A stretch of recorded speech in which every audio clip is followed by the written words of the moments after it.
ഹരിശ്രീ ഗണപതേ നമ. അവിഘ്നമസ്തു.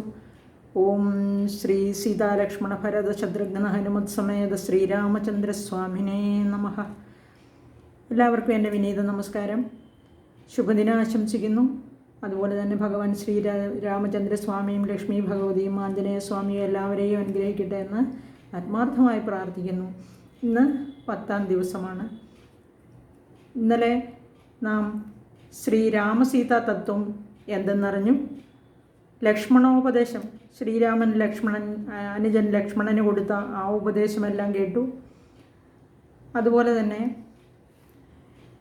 വനത്തിലേക്ക് പോകാൻ തയ്യാറെടുക്കുന്നത് കണ്ടിട്ടാണ് നമ്മൾ ഇന്ന് 10-ാം ദിവസം നിൽക്കുന്നത്. എല്ലാവരും മരവുരിയൊക്കെ ഉടുത്ത് റെഡിയായിട്ട് നിന്ന് വനത്തിൽ ചെന്നു അല്ലേ? വനത്തിൽ ചെന്ന് ഭരദ്വാജൻ്റെ ആശ്രമത്തിലേക്ക് പ്രവേശിക്കാൻ പോവുകയാണ്. അതിനു മുമ്പ് നാം കഴിഞ്ഞ ദിവസവും അതിനു മുമ്പിലത്തെ 8-ാം ദിവസവും ഒക്കെ കണ്ടത് എന്താണെന്ന് ഒന്നുകൂടി നോക്കാം. സീത സ്വന്തം ഭർത്താവിനെ അനുഗമിക്കുന്നത് പാതിവൃത്യധർമ്മം പാലിക്കാനാണ്. അനുജനായ ലക്ഷ്മണൻ തൻ്റെ സഹോദരധർമ്മം പാലിക്കാനായി ശ്രീരാമനെ അനുഗമിക്കുന്നു. ശ്രീരാമനാകട്ടെ തൻ്റെ പിതാവ് ചെയ്ത സത്യത്തെ പാലിക്കാനായിട്ടാണ് പോകുന്നത്. ഇങ്ങനെ ഓരോരുത്തരും തങ്ങളുടെ ധാർമ്മികത എന്താണെന്ന് മനസ്സിലാക്കി പരസ്പരം വിട്ടുകൊടുക്കാതെ വ്യക്തിബന്ധങ്ങൾക്ക് പ്രാധാന്യം കൊടുത്തുകൊണ്ട് ഇങ്ങനെ മുന്നോട്ട് പോകുന്നത് നമുക്ക് കാണാൻ കഴിഞ്ഞു.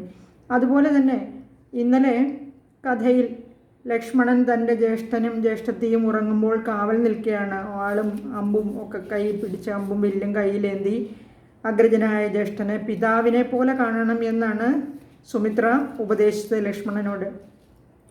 അതുപോലെ തന്നെ കനിഷ്ഠ സഹോദരനെ, അതായത് അനുജനെ സ്വന്തം മകനായും ജ്യേഷ്ഠന്മാർ കാണണമെന്ന് പറയുന്നുണ്ട്. ഇമാതിരിയുള്ള ഈ ഈടുറ്റ വ്യക്തിബന്ധങ്ങളാണ് രാമായണത്തിലുടനീളം നമുക്ക് കാണാൻ കഴിയുന്നത്. ഇന്നലെ നമ്മൾ കണ്ടു നൈഷാദനായ ഗുഹൻ അവിടെ ഉറങ്ങിക്കിടന്നിരുന്ന ആ സുഹൃത്തിന് കാവൽ നിൽക്കുന്ന ലക്ഷ്മണനൊപ്പം നിന്ന് കൈകേയിയെ ശകാരിക്കാൻ തുടങ്ങുമ്പോൾ അതിനെ തടഞ്ഞുകൊണ്ട് ലക്ഷ്മണൻ ഗുഹനെ ഉപദേശിക്കുന്നതും നമുക്ക് കണ്ടു. ലോകതത്വങ്ങളാണ് പറഞ്ഞത്. സുഖം, ദുഃഖം അല്ലേ, എല്ലാം മാറി മറിഞ്ഞ് ജീവിതത്തിലുടനീളം വന്നുകൊണ്ടേയിരിക്കും. അതും സ്ഥിരമല്ല. കർമ്മത്തെ അനുസരിച്ചാണ് കർമ്മഫലം അനുഭവിക്കേണ്ടി വരുന്നത് എന്നും പറഞ്ഞു. ഈ ജന്മത്തിൽ ചെയ്യുന്ന കർമ്മത്തിൻ്റെ ഫലം വരും ജന്മത്തിലും നമ്മെ പിന്തുടർന്ന് വന്നുകൊണ്ടിരിക്കുമെന്നാണ് ഇന്നലെ ഗുഹനോട് ലക്ഷ്മണൻ പറഞ്ഞത്. ഇവിടെ നമ്മൾ മനസ്സിലാക്കേണ്ട എന്താണെന്ന് വെച്ചാൽ സത്കർമ്മങ്ങൾ മാത്രം അനുഷ്ഠിക്കാനും ദുഷ്കർമ്മങ്ങളിൽ നിന്ന് അകന്നു നിൽക്കാനുമുള്ള ഒരു പ്രേരണയാണ് നമുക്ക് ലഭിക്കുന്നത് ഇതിൽ നിന്ന്. ലക്ഷ്മണോപദേശത്തിലാണെങ്കിൽ ആ ക്രോധിച്ച് നിൽക്കുന്ന ലക്ഷ്മണനെ ശാന്തനാക്കാൻ വേണ്ടി ജ്യേഷ്ഠനായ ശ്രീരാമൻ വളരെ സംയമനത്തോടെ തലോടിക്കൊണ്ട് അടുത്ത് ചെന്ന് മധുരമായിട്ട് സംസാരിച്ചാണ് എല്ലാം പറയുന്നത്. ആ ജീവൻ്റെ ക്ഷണികതയെക്കുറിച്ചും ദേഹത്തിൻ്റെ നശ്വരതയെക്കുറിച്ചും അതുപോലെ തന്നെ ഓരോ കാര്യങ്ങൾ പറഞ്ഞ് മനസ്സിലാക്കുകയാണ്. ആ ക്രോധം ശമിപ്പിക്കുകയാണ് ചെയ്യുന്നത്. ഇങ്ങനെയുള്ള ലക്ഷ്മണന്മാരും ഭരതന്മാരും ശ്രീരാമന്മാരും എല്ലാ വീടുകളിലും ഉണ്ടാകണം അല്ലേ? അതുപോലെ ഇതുപോലെയുള്ള ശ്രീരാമന്മാർ ജ്യേഷ്ഠന്മാർക്ക് മാതൃകയായി, അതുപോലെ തന്നെ ലക്ഷ്മണൻ അനുജന്മാർക്കും മാതൃകയായിട്ട് എല്ലാ വീടുകളിലും ഉണ്ടാകേണ്ടതാണ്. 1-ാം ദിവസം ഞാൻ നിങ്ങളോട് പറഞ്ഞിരുന്നു കഴിയുമെങ്കിൽ കുട്ടികളെ കൊണ്ട് രാമായണം പാരായണം ചെയ്യിക്കണമെന്ന്. എല്ലാം മുതിർന്നവരുടെ മേൽത്തോട്ടത്തിൽ തന്നെ വേണം താനും. കുട്ടികൾ വായിക്കുമ്പോൾ, പ്രത്യേകിച്ചും ഇന്നത്തെ കാലത്ത് മലയാളം വായിക്കാൻ കുഞ്ഞുങ്ങൾക്ക് അത്ര വശമൊന്നുമില്ല, ബുദ്ധിമുട്ടാണ് എല്ലാവർക്കും. എൻ്റെ അറിവിൽ ഒരു 5% പേരെ അർത്ഥം മനസ്സിലാക്കി ശരിയായി വായിക്കുകയുള്ളൂ. അങ്ങനെ ഉള്ളതായ സമയത്ത് അവരുടെ ശ്രദ്ധ വായനയിൽ മാത്രമായിരിക്കും, അർത്ഥം മനസ്സിലാക്കി വായിച്ചെന്നിരിക്കില്ല. നമ്മൾ എല്ലാവരും മുതിർന്നവരങ്ങനെ നോക്കിയിരുന്ന് അവരെ കൊണ്ട് വായിപ്പിക്കുക. അത് കഴിഞ്ഞ് ആ പാരായണം കഴിഞ്ഞിട്ട് ഭക്ഷണം കഴിക്കാനിരിക്കുമ്പോഴോ അല്ലാതെ ഒരു 5-10 മിനിറ്റ് ആ വായിച്ച ഭാഗത്തെക്കുറിച്ച് അങ്ങോട്ടും ഇങ്ങോട്ടും നീ വായിച്ചത് മനസ്സിലായോ, അല്ലെങ്കിൽ ആ കഥാപാത്രങ്ങളെ ഉദ്ധരിച്ച് എന്തെങ്കിലുമൊക്കെ അങ്ങോട്ടും ഇങ്ങോട്ടും ചോദ്യങ്ങളായിട്ടോ അല്ലാതെയോ ഒക്കെ അതിനെപ്പറ്റി സംസാരിച്ചാൽ അവർക്ക് ആ ഭാഗം ഹൃദിസ്ഥമാവും. മുതിർന്നവരെക്കാളും കൂടുതൽ മെമ്മറി പവർ കൂടുതലുണ്ട് കുഞ്ഞുങ്ങൾക്ക്, അതുപോലെ തന്നെ ഗ്രാസ്പിംഗ് പവറും.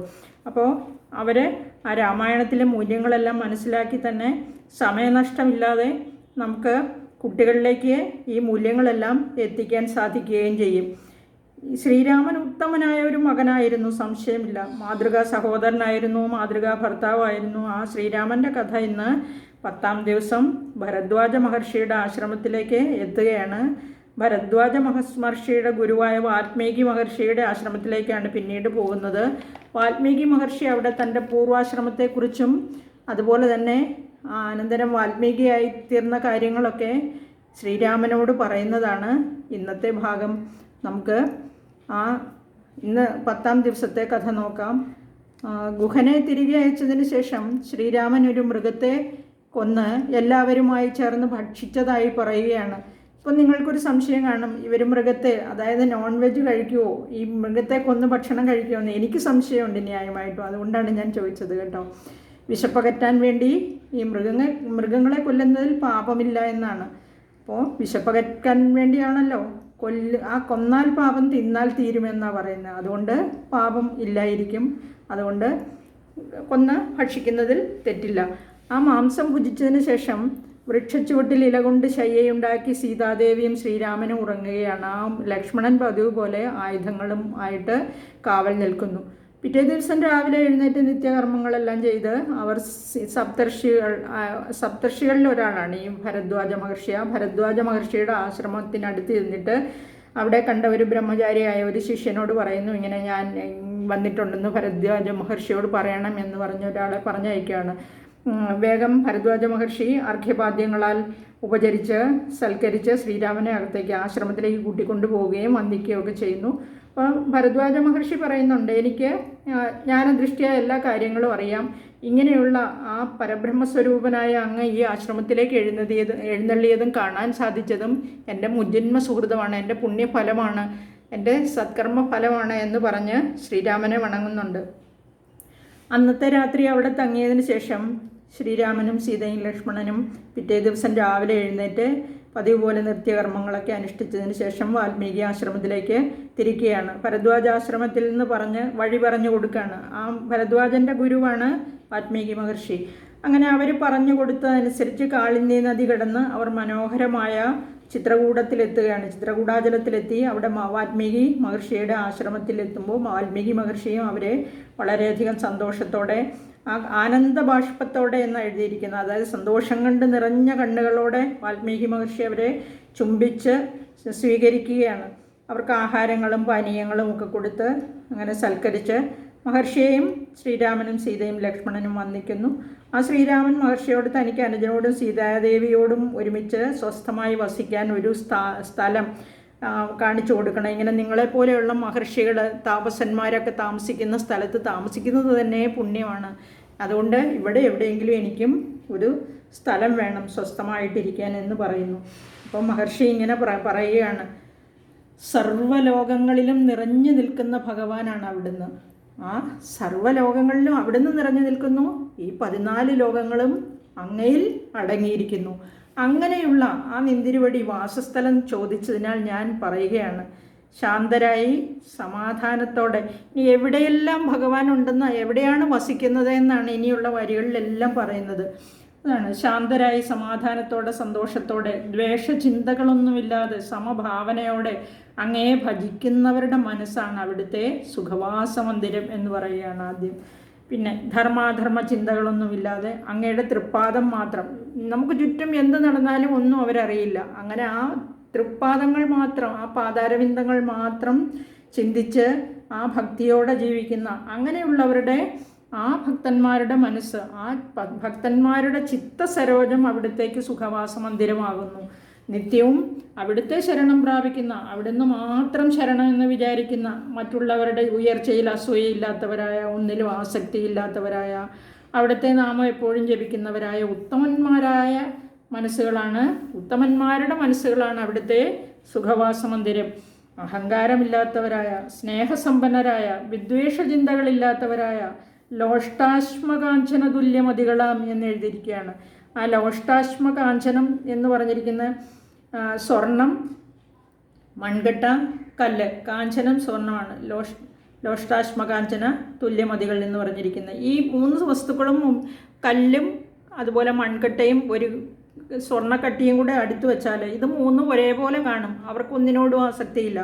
അങ്ങനെ മനസ്സുള്ള, അതേ മനസ്ഥിതിയുള്ളവർ, അങ്ങനെയുള്ള ശ്രേഷ്ഠന്മാരുടെ മനസ്സുകളാണ് അവിടത്തേക്ക് സുഖവാസ മന്ദിരം എന്ന് പറഞ്ഞിരിക്കുകയാണ്. മനസാ വാച ചെയ്യുന്ന സമസ്ത കർമ്മങ്ങളും, മനസാ വാച കർമ്മണ, ആ മനസ്സുകൊണ്ടോ വാക്കുകൊണ്ടോ ചെയ്യുന്ന കർമ്മങ്ങൾ അവിടുത്തെ തൃപ്പാദങ്ങളിൽ സമർപ്പിച്ചിട്ട് അവിടുത്തെ ആ ചിത് സ്വരൂപം മാത്രം മനസ്സിൽ നിരൂപിച്ച് സന്തുഷ്ടരായി വാഴുന്നവരുടെ മനസ്സുകളാണ് അവിടുത്തേക്ക് സുഖവാസ മന്ദിരം. അടുത്തതായി സന്തോഷത്തിലും സന്താപത്തിലും, ഇത് നമ്മൾ ഇന്നലെ പറഞ്ഞതാ, അമിതാഹ്ലാദമോ അമിത ദുഃഖമോ ഇല്ലാത്തവർ, അതായത് വിവേകശാലികൾ, ബുദ്ധിമതികൾ, സജ്ജനങ്ങൾ, ആഗ്രഹിച്ചതെല്ലാം ലഭിച്ചിട്ടും അമിതമായ സന്തോഷമില്ല. എനിക്കിത് കിട്ടിയല്ലോ, ഞാൻ ആഗ്രഹിച്ചതെല്ലാം കിട്ടിയല്ലോ എന്ന് വിചാരിച്ച് തുള്ളിച്ചാടാൻ, അങ്ങനെയൊന്നുമില്ല. അത് പ്രകടിപ്പിക്കുന്നില്ല. അനിഷ്ടം സംഭവിച്ചാൽ, ഇനി എന്തെങ്കിലും അതൃപ്തിയുള്ള കാര്യങ്ങൾ സംഭവിച്ചാൽ തന്നെ അതിലൊട്ടും ദുഃഖമില്ല അവർക്ക്. അതും ഈ അമിതാഹ്ലാദമോ ദുഃഖമോ അമിത ദുഃഖമോ ഒന്നുമില്ല, എല്ലാം ദൈവഹിതം, അവിടുത്തെ മായാലീലകളാണ് എന്ന് വിചാരിച്ചിട്ട് സന്തുഷ്ടരായി വാഴുന്നവരുടെ ദിവ്യമായ, അവരുടെ മനസ്സുകളെ ദിവ്യമാണെന്നാണ് പറഞ്ഞിരിക്കുന്നത്. ആ ദിവ്യമായ മനസ്സുകൾ അവിടുത്തെ സുഖവാസ മന്ദിരമാണ്. അവിടത്തേക്ക് വസിക്കാൻ ഇത്രയും യോജിച്ച ഒരു സ്ഥലമില്ല. സുഖം, ദുഃഖം, വിശപ്പ്, ദാഹം ഇതെല്ലാം ശരീരത്തിനേയുള്ളൂ. ഭഗവാൻ വിലസുന്ന, ഭഗവാൻ കുടിയിരിക്കുന്ന മനസ്സിലുണ്ടോ? ആ മനസ്സിൽ, അതായത് ആത്മാവിനെ ബാധിക്കില്ല, മനസ്സിലാണ് ഭഗവാൻ ഇരിക്കുന്നതെന്ന് നമ്മൾ പറയില്ലേ. ആ ചിത് സ്വരൂപൻ, ആ സച്ചിദാനന്ദ സ്വരൂപൻ, ആത്മാവിനെ ഒരിക്കലും ഈ വിശപ്പും ദാഹം അതുപോലെ ശരീരത്തിനെ ബാധിക്കുന്ന ഭാവങ്ങളോ ഇമോഷൻസ് ഒന്നും ബാധിക്കത്തില്ല. എല്ലാം ആ ഭഗവാനിൽ സമർപ്പിച്ച് ജീവിക്കുന്നവരുടെ ആ മനസ്സുകളാണ് അവിടത്തേക്ക് ഉചിതമായ സുഖവാസ മന്ദിരം. ആ യാതൊരുവൻ അങ്ങേ പരബ്രഹ്മസ്വരൂപനായി, ചിദാനന്ദ സ്വരൂപനായിട്ട്, പരമപുരുഷനായിട്ട്, വേദാന്തവേദ്യനായിട്ട്, അതുപോലെ വേദങ്ങളാൽ അറിയപ്പെടുന്നവനായി, പ്രണവസ്വരൂപനായി, ഓങ്കാരസ്വരൂപനായി, അച്യുതനായിട്ട്, ച്യുതിയില്ലാത്തവൻ, നാശമില്ലാത്തവൻ, സർവഭക്തന്മാരുടെയും ആ ഹൃദയമാകുന്ന ആ ഗുഹയിൽ വസിച്ചിട്ട് തേജോമയനായി, ഇങ്ങനെ ഗുഹയിലെ പ്രകാശം പുറത്തേക്ക് വരത്തില്ല, അതുകൊണ്ട് തേജോമയനായിട്ട് ഇങ്ങനെ പ്രകാശം ഇങ്ങനെ ചൊരിഞ്ഞുകൊണ്ടേയിരിക്കും. ആ മനസ്സിനെ പ്രകാശിപ്പിക്കും. അറിവാകുന്ന, ജ്ഞാനമാകുന്ന പ്രകാശം, ആ പരബ്രഹ്മസ്വരൂപമാകുന്ന പ്രകാശം ഇങ്ങനെ ജ്യോതിരൂപമായിട്ട് മനസ്സിൽ വിളങ്ങും ഭക്തന്മാരുടെ. അതുപോലെ എല്ലാ ചരാചരങ്ങൾക്കും ആധാരമായത് അവിടുന്ന് തന്നെയാണ്. എല്ലായിടത്തും വിളങ്ങുന്നതായ, ഒന്നിനോടും പ്രത്യേകിച്ച് മമതയൊന്നുമില്ല, ഒന്നിനോടും പറ്റിച്ചേരുകയുമില്ല. വരദൻ എന്ന് പറഞ്ഞാൽ വരത്തെ കൊടുക്കുന്നവൻ, വരം ദാനം ചെയ്യുന്നവൻ. ശ്രേഷ്ഠനായ ജഗദ്വാസികളുടെ, അത് ഈ ഭൂലോകത്തിലും ത്രൈലോക്യങ്ങളിലുമുള്ള എല്ലാ ജീവികളുടെയും ആത്മാവായി കാണപ്പെടുന്നവനായ വാസുദേവനായ, എല്ലായ്പ്പോഴും സീതാസമേതനായി അവിടുന്ന് ആരുടെയെല്ലാം മനസ്സിൽ വിളങ്ങുന്നുവോ ആ മനസ്സുകളാണ് അവിടത്തേക്ക് സുഖവാസ മന്ദിരം. അവിടെയാണ് അങ്ങേക്ക് സുഖമായി വസിക്കാൻ ഉചിതമായ സ്ഥലം, യോഗ്യമായ സ്ഥലം. ഇനി നിരന്തരമായ അഭ്യാസം, ഈ യോഗാഭ്യാസം കൊണ്ട് മനസ്സ് ദൃഢമാക്കിയവർ, ആ യോഗികൾ, അവിടുത്തെ പാതാരവിന്ദങ്ങൾ സേവിച്ചു കഴിയുന്നതിൽ തൽപരരായ ആ യോഗികളുടെ മനസ്സുകളിൽ, അതുപോലെ തന്നെ അവിടുത്തെ നാമമന്ത്രം ജപിച്ച് ശുദ്ധമാക്കപ്പെട്ട മനസ്സോടെ, പവിത്രമാക്കപ്പെട്ട മനസ്സോടെ ആ ഭക്തിയിൽ മുഴുകി ജീവിക്കുന്നവരുടെ മനസ്സുകളിൽ ഈ സീതാദേവിയോടുകൂടി അവിടുന്ന് വസിച്ചാലും ദയാവാരിധേ എന്ന് പറയുകയാണ് ഈ വാൽമീകി മഹർഷി പറഞ്ഞു. വീണ്ടും കൂട്ടിച്ചേർത്തു, അവിടുത്തെ ആ ജന്മരഹസ്യവും ആഗമന ഉദ്ദേശവും അവിടുന്ന് ആരാണെന്നും ഒക്കെ എനിക്കറിയാം, ഞാനെല്ലാം ജ്ഞാനദൃഷ്ട്യാ അറിഞ്ഞിരിക്കുന്നു എന്ന് പറയുകയാണ്. അതുകൊണ്ട് പിന്നീട് പറയുന്ന വാൽമീകിയുടെ ആത്മകഥയാണ് അടുത്ത ഹെഡിങ്. അപ്പോൾ ഈ ഭാഗം വളരെയധികം ചിന്തോദ്ദീപകമാണ്. എന്തുകൊണ്ടെന്നാൽ കേവലം ഒരു കാട്ടാളനായിരുന്നു പൂർവജന്മത്തിൽ ഈ വാൽമീകി. രത്നാകരൻ എന്നു പേരായിട്ട് പിടിച്ചുപറിയും കൊള്ളയടിച്ചും ഉപജീവനം കഴിച്ചിരുന്ന ഒരു കാട്ടാളൻ. ആ കാട്ടാളൻ്റെ മാനസാന്തരത്തിൻ്റെ കഥയാണ് ഇവിടെ ഈ വാൽമീകിയുടെ ആത്മകഥ എന്ന് പറയുന്നത്. നാം സ്വയം ഇങ്ങനെ മനസ്സ് വെച്ചാൽ അസാധ്യമായിട്ടൊന്നുമില്ല എന്ന് നമുക്ക് മനസ്സിലാക്കാം ഇത് വായിക്കുമ്പോൾ. കാരണം ചിലർ മദ്യപാനം കൊണ്ട്, അതുപോലെ പുകവലി കൊണ്ടൊക്കെ ഒത്തിരി ഇങ്ങനെ വളരെ മോശമായ ആരോഗ്യസ്ഥിതികളുള്ളവർ, അവരോട് ഇതൊക്കെ നിർത്താൻ പറഞ്ഞാൽ അവർ നിർത്തത്തില്ല. തന്നെയല്ല, അതിനൊക്കെ ദൂഷ്യവശങ്ങളുണ്ട്. രോഗം മാത്രമല്ല, മദ്യപാനികളാണെങ്കിൽ അവരുടെ വീട്ടിലെ അവസ്ഥ എന്ന് പറഞ്ഞാൽ വളരെ ശോചനീയമായിരിക്കും. അപ്പോൾ ഇവരൊക്കെ പൊതുവേ ഇവരൊക്കെ കാലക്രമത്തിൽ ഓരോരോ രോഗങ്ങളാൽ വലഞ്ഞ അകാലത്തിൽ മരണപ്പെടും. അല്ലെങ്കിൽ വേറെ എന്തെങ്കിലും രോഗം വന്നിങ്ങനെ ഹോസ്പിറ്റൽസ് തോറും കയറി ഇറങ്ങി ഇങ്ങനെ നടക്കും. ചിലർ ഡി അഡിക്ഷൻ സെൻ്ററുകൾ തോറും കയറി ഇറങ്ങി നടക്കും ഇത് നിർത്താൻ വേണ്ടിയിട്ട്. വാസ്തവത്തിൽ ഇവരൊക്കെ സ്വയം വിചാരിച്ചാൽ പോരെ ഇത് നിർത്തണമെന്ന്. പക്ഷേ ഇങ്ങനെയൊക്കെ വന്നു കഴിയുമ്പോൾ അവരുടെ ഇപ്പോൾ മരിച്ചു പോയെന്ന് വിചാരിക്കുക, അവരുടെ കുടുംബാംഗങ്ങളുടെ അവസ്ഥ എന്താവും? പിന്നെ ആ കുടുംബങ്ങളെല്ലാം അനാഥമാകും ഇല്ലേ? തന്നെ വല്ല ജീവിച്ചിരിക്കുമ്പോൾ അവരായിട്ട് ബാക്കി വെച്ചിട്ട് പോകുന്ന ഒരു അരക്ഷിതാവസ്ഥ, ചികിത്സയ്ക്ക് അങ്ങനെയുള്ള ആവശ്യങ്ങൾക്കൊക്കെ വേണ്ടി വരുന്ന പണം, എല്ലാവരുടെയും കയ്യിൽ പണം ഉണ്ടായെന്നിരിക്കില്ല. അപ്പോൾ കടം വാങ്ങിയും ലോൺ എടുത്തും എങ്ങനെയെങ്കിലുമൊക്കെ പൈസ സംഘടിപ്പിച്ച് ഹോസ്പിറ്റലിൽ കൊണ്ടുപോകും ഇല്ലേ? അങ്ങനെയൊക്കെ വരുന്ന അവസ്ഥയിൽ സ്വയം തീരുമാനിച്ചാൽ മതി, എനിക്ക് ഇനി പുകവലിക്കണ്ട, എനിക്കിനി മദ്യപിക്കണ്ട എന്ന് സ്വയം എല്ലാവരും തീരുമാനിച്ചാൽ മതി. അതുപോലെ തന്നെയാണ് സ്ത്രീകളുടെ അവസ്ഥയും. നമ്മൾ ചില വീടുകളിലുണ്ട്, സന്ധ്യയാകുമ്പോൾ വിളക്ക് കത്തിച്ച് വെച്ച് സീരിയൽ തുടങ്ങുമ്പോൾ സീരിയൽ കണ്ടുകൊണ്ടിരിക്കുന്നവരുണ്ട്. ചിലർക്കത് മാറ്റാനേ പറ്റത്തില്ല, ചിലർക്ക് മാറ്റാൻ പറ്റും. ഇതുപോലെ സ്വയം തീരുമാനിച്ചാൽ മതി മാറ്റണമെന്നുണ്ടെങ്കിൽ. ഇനിയിപ്പോൾ വേറെ ഒന്നുമില്ല, സീരിയൽ കാണണമെന്നുണ്ടെങ്കിൽ കാണാം, അതിന് വിരോധമല്ല പറയുന്നത്. നമുക്കെന്താണോ താല്പര്യം അത് ചെയ്യാനുള്ള സ്വാതന്ത്ര്യം നമുക്കുണ്ട്. പക്ഷേ അത് ദോഷകരമാകരുത്, മറ്റുള്ളവരെ ബുദ്ധിമുട്ടിക്കുന്നതാകരുത്. അതുപോലെ എപ്പോഴും നന്മയ്ക്ക് വേണ്ടിയിട്ടാണ് നമ്മൾ ചിന്തിക്കേണ്ടത്. ഇങ്ങനെയുള്ളവർ സ്വയം ചിന്തിക്കണം. ഈ രത്നാകരനെ പോലെ. ഈ രത്നാകരൻ ബ്രാഹ്മണ കുലത്തിൽ ജനിച്ചവനായിരുന്നു. ആ ജനിച്ചെങ്കിലും ജന്മം കൊണ്ട് മാത്രമേ അദ്ദേഹം ബ്രാഹ്മണനായിരുന്നുള്ളൂ. എന്ന് പറഞ്ഞാൽ പുരുഷ സൂക്തപ്രകാരം ഈ വിരാട് പുരുഷൻ്റെ മുഖത്ത് നിന്ന് ജനിച്ചവരാണ് ബ്രാഹ്മണർ. ആ കർമ്മങ്ങളെല്ലാം ഈ രത്നാകരൻ്റെ ബ്രാഹ്മണന് യോജിച്ച വിധമായിരുന്നില്ല. എല്ലാം അധമമായ കർമ്മങ്ങളാണ് ചെയ്തിരുന്നത്. അതുകൊണ്ടാണ് ജന്മം കൊണ്ട് മാത്രമേ ബ്രാഹ്മണനായിരുന്നുള്ളൂ എന്ന് പറഞ്ഞത്.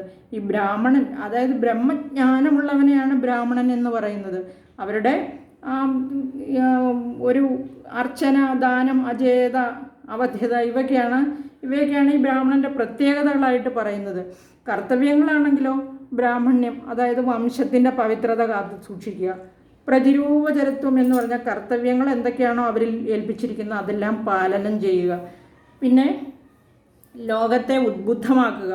ആ വേദങ്ങളൊക്കെ പഠിച്ചവരാണ്, വൈദികരാണ്. വൈദിക കാലത്താണ് ഈ ചാതുർവർണ്ണ്യം ഉണ്ടായത്, ബ്രാഹ്മണർ, ക്ഷത്രിയർ, വൈശ്യർ, ശൂദ്രർ എന്ന്. അപ്പോൾ ഈ വേദങ്ങൾ പഠിക്കുക, പൂജാകർമ്മങ്ങൾ, പൗരോഹിത്യം എല്ലാം ബ്രാഹ്മണരിലാണ് നിക്ഷിപ്തമായിരുന്നത്. അപ്പോൾ ലോകത്തെ ഉദ്ബുദ്ധമാക്കുക എന്ന കർമ്മം ബ്രാഹ്മണർക്കായിരുന്നു. പുരോഹിതന്മാരെന്ന നിലയിൽ ബ്രാഹ്മണരാണ് മഹായജ്ഞങ്ങളൊക്കെ എന്നും ചെയ്തിരുന്നത്. അത് ചെറിയ ഗ്രഹത്തിലൊക്കെ നടത്തുന്ന യജ്ഞങ്ങൾക്ക് ബ്രാഹ്മണരില്ലാതെ നടത്താമെന്നുണ്ടെങ്കിലും ഈ ശ്രൗതം മുതലായ പ്രധാന ക്രിയകൾക്ക് ബ്രാഹ്മണനെ കൂടാതെ ചെയ്യാൻ സാധിക്കില്ല. അപ്പോൾ സ്മൃതികളിൽ ബ്രാഹ്മണരുടെ കർത്തവ്യമായി പറയുന്നത് പഠനം, പാഠനം, യജനം, യാചനം, ദാനം, പ്രതിഗ്രഹം ഇവയൊക്കെയാണെങ്കിലും ഇവയിൽ പഠനം, യജനം, ദാനം ഇവ സാമാന്യ കർത്തവ്യങ്ങളും പാഠനം, യാചനം, പ്രതിഗ്രഹം ഇവ വിശേഷപ്പെട്ട കർത്തവ്യങ്ങളുമായിട്ടാണ് പറയുന്നത് ബ്രാഹ്മണർക്ക്. നമ്മുടെ ഈ രത്നാകരൻ എന്ന് പറയുന്ന കാട്ടാളൻ ബ്രാഹ്മണനായിട്ട് ജനിച്ചെങ്കിലും ഈ ബ്രാഹ്മണരുടേതായിട്ടുള്ള ഒരു ധർമ്മവും ഒരു കർത്തവ്യവും എല്ലാം വെടിഞ്ഞു, ഒന്നും പാലിക്കാതെ എല്ലാം വെടിഞ്ഞിട്ട് ഒരു ശൂദ്ര സ്ത്രീയെ കൂടെ വിളിച്ച് താമസിപ്പിച്ച് അവരിൽ അനേകം സന്താനങ്ങളെയും ജനിപ്പിച്ചു എന്നാണ് ഇതിലെഴുതിയിരിക്കുന്നത്. അനന്തരം നിസ്ത്രപം എന്ന് പറഞ്ഞാൽ ലജ്ജയില്ലാതെ കള്ളന്മാരോടുകൂടി ചേർന്ന് വഴിയാത്രക്കാരെ നിഷ്ഠുരമായി കൊള്ളയടിച്ച് നിത്യവും വില്ലും അമ്പും ധരിച്ചെത്ര ജന്തുക്കളെ കൊന്നേൻ ചതിച്ചു ഞാൻ, എത്ര വസ്തു പറിച്ചേൻ ദ്വിജന്മാരോടുമത്ര മുനീന്ദ്രവനത്തിൽ നിന്നേകത എന്നാണ് എഴുതിയിരിക്കുന്നത്. അതായത് നിസ്ത്രപം, ലജ്ജയില്ലാതെ അതുവഴി പോകുന്ന എല്ലാവരെയും കൊള്ളയടിച്ചു, അതുപോലെ ഒരു കാരണമില്ലാതെ എത്ര ജന്തുക്കളെ ഞാൻ കൊന്നു എന്ന് പറഞ്ഞിരിക്കുകയാണ്. ഇങ്ങനെ ഒരു ദിവസം സപ്തർഷികൾ അതുവഴി വന്നപ്പോൾ അവരുടെ പക്കലുള്ള വസ്തുക്കൾ പിടിച്ചു പറിക്കാനായി ചെല്ലുകയും, വസ്തുക്കളെന്ന് പറയാൻ പാടില്ല, മുനിമാരുടെ കയ്യിലെ വസ്ത്രങ്ങളല്ലാതെ മറ്റൊന്നും കാണുകയില്ല. ഇത് തേജോമയന്മാരായ സപ്തർഷികളാണ്, സൂര്യനെ പോലെ ജ്വലിക്കുന്നവർ, തേജസ്സോട് കൂടിയവർ എന്നാണ് എഴുതിയിരിക്കുന്നത്. ആ വസ്തുക്കൾ എന്ന് പറഞ്ഞ് അവരുടെ കയ്യിൽ എല്ലാം അവർക്ക് ജ്ഞാനശക്തി കൊണ്ടും ദിവ്യശക്തി കൊണ്ടും തപശക്തി കൊണ്ടും ആഗ്രഹിക്കുന്നതെന്ന് സാധിക്കാവുന്നവരാണ്. അപ്പോൾ അവരുടെ കയ്യിൽ വസ്ത്രങ്ങൾ മാത്രമേ ഉണ്ടായിരുന്നുള്ളൂ. അവർ സൂര്യ തേജസ്വികളായ ആ സൂര്യ തേജസ്സോടുകൂടി ജ്വലിച്ച് ആ മുനിമാർ അങ്ങനെ ഈ രത്നാകരനെ കണ്ട് പേടിച്ച് സംഭ്രമത്തോടുകൂടി അവരെ പിടിച്ചു പറിക്കാൻ ചെന്നപ്പം ആരാണെങ്കിലും പേടിച്ചു പോകില്ലേ. കാട്ടാളനായ ഈ രത്നാകരനോട് പറയുകയാണ്, വാൽമീകിയുടെ പൂർവ്വജന്മം, നീ എന്ത് ചെയ്യാൻ പോകുന്നു? ദുഷ്ടബുദ്ധിയായി നീ ചെയ്യുന്നത് എന്താണെന്ന് നിനക്കറിയാവോ? അപ്പോൾ കാട്ടാളൻ പറയുകയാണ്, എനിക്ക് പുത്രന്മാരുണ്ട്, ഭാര്യയുണ്ട്, അവരെ പോറ്റണം, അവരെയെല്ലാം സംരക്ഷിക്കേണ്ടത് എൻ്റെ കടമയാണ്. അതിനാൽ ഞാൻ അവരുടെ വിശപ്പും ദാഹവും അകറ്റാനാണ് ഇപ്രകാരം വഴിപോക്കരെ കൊള്ളയടിക്കുന്നത്. നിങ്ങളുടെ പക്കൽ എന്തെങ്കിലും കാണുമെന്ന് വിചാരിച്ചാണ് ഞാൻ വന്നത് എന്ന് സപ്തർഷികളോട് പറയുന്നു. മുനിമാർ ഉടനെ പുഞ്ചിരിച്ചുകൊണ്ട് ഈ കാട്ടാളനോട് ചോദിക്കുകയാണ്, ഞങ്ങൾ പറയുന്നത് അനുസരിക്കണം. നിന്റെ കുടുംബത്തോട് ചെന്ന് ചോദിക്കുക, നീ അവർക്ക് വേണ്ടി ചെയ്യുന്ന പാപകർമ്മങ്ങളുടെ ഫലം അവരും പങ്കിട്ടെടുക്കുമോ എന്ന് ചോദിക്കാൻ പറഞ്ഞു. അവരോട് ചോദിച്ചിട്ട് വരുന്നതുവരെ ഞങ്ങൾ ഇവിടെ തന്നെ നിൽക്കാം, നീ വേഗം പോയിട്ട് വാ എന്ന് പറഞ്ഞു. കാട്ടാളൻ അങ്ങനെ തന്നെ എന്ന് പറഞ്ഞ് പോവുകയാണ്. പോയി തൻ്റെ കുടുംബത്തിൽ ചെന്ന് ഭാര്യയോടും മക്കളോടും ചോദിച്ചു, ദുഷ്കർമ്മ സഞ്ചയം ചെയ്തു ഞാൻ നിങ്ങളെ ഒക്കെ ഭരിച്ചു കൊള്ളുന്നു ദിനം പ്രതി, തൽഫലമൊട്ടൊട്ടു നിങ്ങൾ വാങ്ങിയിടുമോ? മൽപാപമൊക്കെ ഞാൻ തന്നെ ഭുജിക്കണോ? സത്യം പറയണമെന്നു ഞാൻ ചോദിച്ച നേരത്ത്, അതായത് ദുഷ്കർമ്മ സഞ്ചയം, ഞാൻ ഈ ഒരുപാട് ദുഷ്കർമ്മങ്ങളൊക്കെ ചെയ്താണ് ഞാൻ നിങ്ങളെ പോറ്റുന്നത്. ആ തൽഫലം, അതിൻ്റെ ഫലമെല്ലാം നിങ്ങൾ പകുത്ത് വാങ്ങുമോ? എൻ്റെ പാപമൊക്കെ ഞാൻ തന്നെ ഭുജിക്കണോ എന്ന് ചോദിച്ചാൽ അനുഭവിക്കണോ? സത്യം പറയണം എന്ന് ഇങ്ങനെ ചോദിച്ച ഉടനെ ഈ ഭാര്യയും മക്കളെ എന്താ പറഞ്ഞതെന്നറിയൂ, നിത്യവും ചെയ്യുന്ന കർമ്മഗണഫലം കർത്താവൊഴിഞ്ഞു മറ്റന്യൻ ഭുജിക്കുമോ? താൻ നിരന്തരം ചെയ്യുന്ന കർമ്മങ്ങൾ താൻ അനുഭവിച്ചിടുകെന്നേ വരൂ. ഇവിടെ നിത്യവും ചെയ്യുന്ന കർമ്മഗണഫലം, ഒരു കർമ്മമല്ല ഒരുപാട് കർമ്മങ്ങളുണ്ട്, അതുകൊണ്ട് ഗണം കൂട്ടമാണ്. ആ കർമ്മഗണഫലം കർത്താവൊഴിഞ്ഞ് ആ കർത്താവെന്ന് ഉദ്ദേശിച്ചിരിക്കുന്ന ആ ചെയ്യുന്ന ആളല്ലാതെ മറ്റാരും അനുഭവിക്കുന്നില്ല. ആര് പാപം ചെയ്യുന്നു അവരാണ് അനുഭവിക്കുകയുള്ളൂ. അതുകൊണ്ട് വേറെ ആർക്കും അതിൽ പങ്കില്ല. താൻ നിരന്തരം ചെയ്യുന്ന കർമ്മങ്ങൾ, ആരാണോ ആ കർമ്മങ്ങൾ ചെയ്യുന്നത് അവർ തന്നെ ആ കർമ്മത്തിൻ്റെ ഫലം അനുഭവിക്കണം. അങ്ങനെയാണ് നിയതി എന്ന് പറഞ്ഞു. ഇത് കേട്ട കാട്ടാളൻ ഈ വല്ലാതെ വിഷമിച്ചു. അതായത് സ്വന്തം ഭാര്യ മക്കൾ എന്നുള്ള മമത, ആ സ്നേഹം, ആ അറ്റാച്ച്മെൻ്റ് കൊണ്ടാണല്ലോ ഇങ്ങനെ ചെയ്തുകൊണ്ടിരുന്നത്. ഓരോന്നും അജ്ഞാനം കൊണ്ട് സംഭവിക്കുന്നതാണല്ലോ. അപ്പോൾ വളരെ വിഷമിച്ച് ഇങ്ങനെ ആ പോയ സ്പീഡിലല്ല തിരിച്ചു വരുന്നത്, വളരെ പതുക്കെ എല്ലാം പോകുന്ന വഴിക്ക് അമ്പും വില്ലും എല്ലാം വലിച്ചെറിഞ്ഞു. എന്നിട്ട് എനിക്കിനി ഒന്നും വേണ്ട എന്നുള്ള അവസ്ഥയിൽ വളരെ നിരാശനായിട്ട് എല്ലാം ഉപേക്ഷിച്ചു എന്നാണ് എഴുതിയിരിക്കുന്നത്. അതായത് വിരക്തനായി, ഒന്നിലും ആസക്തിയില്ലാത്തവനായി മാറുകയാണ്. പുത്രൻ, കളത്രം, ധനം, ബാക്കി എല്ലാ ബന്ധങ്ങളും എല്ലാം കളഞ്ഞിട്ട് ആ കയ്യിലുണ്ടായിരുന്നതെല്ലാം കളഞ്ഞു, അതുവരെ ഉണ്ടായിരുന്ന സർവ്വതും. അങ്ങനെ ആ സപ്തർഷികൾ കാത്തു നിൽക്കാമെന്ന് പറഞ്ഞ ദിക്ക് നോക്കി ഇങ്ങനെ വളരെ പതുക്കെ നടന്നു വന്ന് അവരുടെ സമീപത്തെത്തിയിട്ട് അവരെ നമസ്കരിച്ചു. എന്നിട്ട് പറയുകയാണ്, ശരണാഗതന്മാരെ രക്ഷിക്കുക എന്നത് മഹാത്മാക്കൾക്ക് ഭൂഷണമാണല്ലോ. ആ പാപത്തിൻ്റെ പടുകുഴിയിൽ വീണ് കിടക്കുന്ന ഈ ഉള്ളവനെ ദയവുണ്ടായി രക്ഷിച്ചാലും എന്ന് മുനിമാരുടെ കാല് കെട്ടിപ്പിടിച്ച് വീണ് സാഷ്ടാംഗം നമസ്കരിച്ച് കരഞ്ഞു പറയുകയാണ്. മുനിമാർ ഈ കാട്ടാളനായ രത്നാകരനെ പിടിച്ചെഴുന്നേൽപ്പിച്ചിട്ട്, അങ്ങനെ സ്വസ്ഥമായിരിക്കെ, നിനക്ക് മംഗളം ഭവിക്കും, എല്ലായ്പ്പോഴും എന്നും നന്മയേ ഉണ്ടാവുള്ളൂ. ഇപ്രകാരമുള്ള ഈ വിദ്വാൻമാരുടെ സംഗമത്താൽ നിനക്ക് പെട്ടെന്ന് തന്നെ സദ്ഫലം ലഭിക്കും. നിനക്ക് ഇന്ന് തന്നെ ഒരു ഉപദേശം തരുന്നുണ്ട്, അതിനെ പാലിക്കുക വഴി നിനക്ക് മേൽഗതി ഉണ്ടാകും, ഐശ്വര്യം ഉണ്ടാകും എന്ന് പറയുകയാണ് സപ്തർഷികൾ. അത് കഴിഞ്ഞിട്ട് അവർ തന്നെ അങ്ങോട്ടും ഇങ്ങോട്ടും പറയുകയാണ്, ഇവൻ ദുരാചാരിയാണ്, അധമനായ ബ്രാഹ്മണനാണ്, ദുർവൃത്തനാണ്, സ്വജനങ്ങളാൽ ഇപ്പോൾ ഉപേക്ഷിക്കപ്പെട്ടിരിക്കുന്നവനുമാണ്. പക്ഷേ രക്ഷിക്കണേയെന്ന് ശരണം പ്രാപിച്ചവനെ ദുഷ്ടനാണെന്ന് വിചാരിച്ച് ഉപേക്ഷിക്കാൻ പാടില്ല. ദുഷ്ടനാണെന്ന് വരികിലും എത്ര പ്രയാസപ്പെട്ടിട്ടാണെങ്കിലും രക്ഷിക്കേണ്ടതുണ്ട്. ഇവന് പരബ്രഹ്മജ്ഞാനം ഉണ്ടാക്കിക്കൊടുത്ത് ആ മോക്ഷമാർഗം ഉപദേശിക്കേണ്ടതുണ്ട് എന്ന് പറഞ്ഞ് ഈ കാട്ടാളനായ രത്നാകരനെ ഒരിടത്ത് പിടിച്ചിരുത്തി മര ഇങ്ങനെ ഇപ്രകാരം ഏകാഗ്രചിത്തനായി, രാമ എന്നുള്ള വാക്ക് തിരിച്ചാണ് പറഞ്ഞു കൊടുക്കുന്നത്. ആ മരാമരേത്യേതി ജപിക്കണം എന്നാണ് പറഞ്ഞിരിക്കുന്നത്. ഏകാഗ്രചിത്തനായി ജപിക്കണം. ഞങ്ങൾ എന്ന് തിരിച്ചു വരുന്നുവോ അന്ന് വരെ ഇങ്ങനെ ജപിച്ചിരുന്നിടുക എന്നവർ പറഞ്ഞു. ഇങ്ങനെ പറഞ്ഞ് അനുഗ്രഹിച്ചിട്ട് ആ മറഞ്ഞ മുനിമാർ സഹസ്രയുഗങ്ങൾ കഴിഞ്ഞാണ് മടങ്ങിയെത്തിയത് എന്ന് പറയുന്നത്. സഹസ്രയുഗങ്ങൾ. ആ സഹസ്രയുഗങ്ങൾ എന്ന് പറഞ്ഞാൽ എത്രയാണെന്നറിയൂ? ഈ സൃഷ്ടിയുടെ ആയുസളക്കാനാണ് യുഗം, മന്വന്തരം, കൽപ്പം, ഇങ്ങനെ 3 ഉപാധികൾ വെച്ചിരിക്കുന്നത്. നമുക്കറിയാം കൃതയുഗം, ത്രേതായുഗം, ദ്വാപരയുഗം, കലിയുഗം, ഇവയൊക്കെ നമുക്കറിയാം. ഈ ഒരു യുഗം എന്ന് പറയുന്നത് ഇങ്ങനെ ഓരോന്നിൻ്റെയും വർഷം എത്രയാണെന്ന് പറയുന്നതിൽ വ്യത്യാസമുണ്ട്. പക്ഷേ ഈ 4 യുഗങ്ങളും കൂടെ കൂടി ചേർന്നാൽ 4,32,32 വർഷങ്ങളാണ് ഒരു യുഗം എന്ന് പറയുന്ന ദ്വാപരം. അത് കലിയുഗത്തിൻ്റെ 2 മടങ്ങ് ദ്വാപരയുഗം, ദ്വാപരയുഗത്തിൻ്റെ 3 മടങ്ങ് ത്രേതായുഗം, ത്രേതായുഗത്തിൻ്റെ 3 മടങ്ങ് കൃതയുഗം. ഇങ്ങനെയാണ് ഞാൻ വായിച്ചിട്ടുള്ളത്. പലരും പലതരത്തിലാണ് അത് പറയുന്നത്. എന്തായാലും യുഗം എന്ന് പറയുന്നത് ഇത് ഇങ്ങനെയാണെന്ന് മനസ്സിലായല്ലോ. ഇങ്ങനെ സഹസ്രയുഗങ്ങൾ കഴിഞ്ഞ് മടങ്ങി വന്നു മഹർഷിമാർ, സപ്തർഷിമാർ എന്നാണ് പറഞ്ഞിരിക്കുന്നത്.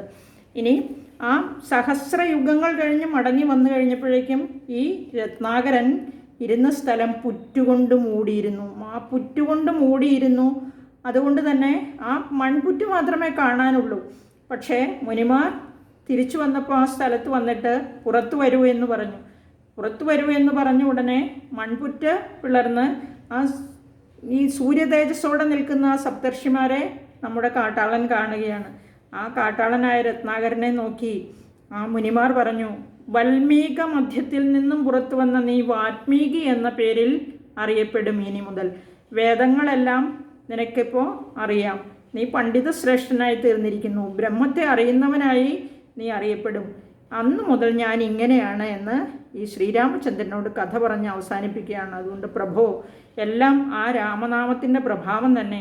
ഇപ്പോൾ ദാ ഭഗവാനെ കാണാനും ഭാഗ്യമുണ്ടായി. എല്ലാം ഞാൻ ചെയ്ത സുഹൃതഫലം, പുണ്യഫലം. സീതയോടും അനുജനോടും കൂടി വസിക്കാൻ ഉചിതമായ സ്ഥലം കാണിച്ചു തരാം എന്ന് പറഞ്ഞ് ചിത്രകൂടാചലത്തിനും ഗംഗാനദിക്കും ഇടയിലായി 2 പർണശാലകൾ കെട്ടിക്കൊടുത്തിട്ട് അവിടെ വസിക്കുന്ന വാൽമീകി മഹർഷി ശ്രീരാമനോട് പറയുകയാണ്. ആ ശ്രീരാമൻ ആ ബ്രഹ്മജ്ഞാനനിരതനായി, അങ്ങനെ ധ്യാനനിരതനായി അനുജനോടും സീതയോടും കൂടി ദേവലോകത്ത് ഇന്ദ്രൻ വാഴുന്നത് പോലെ വാണു എന്നാണ് എഴുതിയിരിക്കുന്നത്. പക്ഷെ നമുക്കറിയാം കാട്ടിൽ, ആശ്രമത്തിൽ. പക്ഷേ നമുക്ക് എവിടം നന്നെന്ന് തോന്നുന്നോ, നമുക്ക് എവിടം കംഫർട്ടബിളായി തോന്നുന്നോ അവിടെ നമുക്ക് സുഖമായിരിക്കും, ഏത് അവസ്ഥയിലാണെങ്കിലും എവിടെയാണെങ്കിലും. അപ്പോൾ അതുകൊണ്ട് നമുക്ക് പറയാൻ പറ്റില്ല. ചിലപ്പോൾ ഇന്ദ്രൻ ദേവലോകത്ത് വാഴുന്നത് പോലെ സുഖമായിട്ടായിരിക്കും താമസിക്കുന്നത്. പക്ഷേ അങ്ങനെയാണ് എഴുതിയിരിക്കുന്ന. സസുഖം ആ ചിത്രകൂടം എന്ന് പറയുന്ന സ്ഥലത്ത് സീതയോടും അനുജനോടും കൂടി താമസിച്ചു എന്ന് പറയുന്നു. നാളെ 11-ാം തീയതിയാണ് കർക്കിടകം. 11-ാം ദിവസമായ നാളെ ദശരഥൻ്റെ ചരമഗതി. അതുപോലെ തന്നെ കേകയ രാജ്യത്ത് പോയിരിക്കുന്ന ഭരതനും ശത്രുഘ്നനും മടങ്ങി വരുന്നു. ആ ഭരതൻ്റെ ആഗമനം, അതുപോലെ ദശരഥൻ്റെ ചരമഗതിയിൽ ദശരഥൻ്റെ ആ പുത്രവിയോഗത്താൽ മരിക്കാനുള്ള കാരണമൊക്കെ എന്താണെന്ന് പറയുന്നുണ്ട്, യഥാർത്ഥ കാരണം. അതുപോലെ ആ ഭരതൻ്റെ വിലാപം, ഇങ്ങനെയുള്ള കാര്യങ്ങളൊക്കെയാണ് നാളത്തെ കഥയിൽ കേൾക്കാൻ പോകുന്നത്. എല്ലാവർക്കും നന്ദി, നമസ്കാരം. വീണ്ടും ശുഭദിനം ആശംസിക്കുന്നു.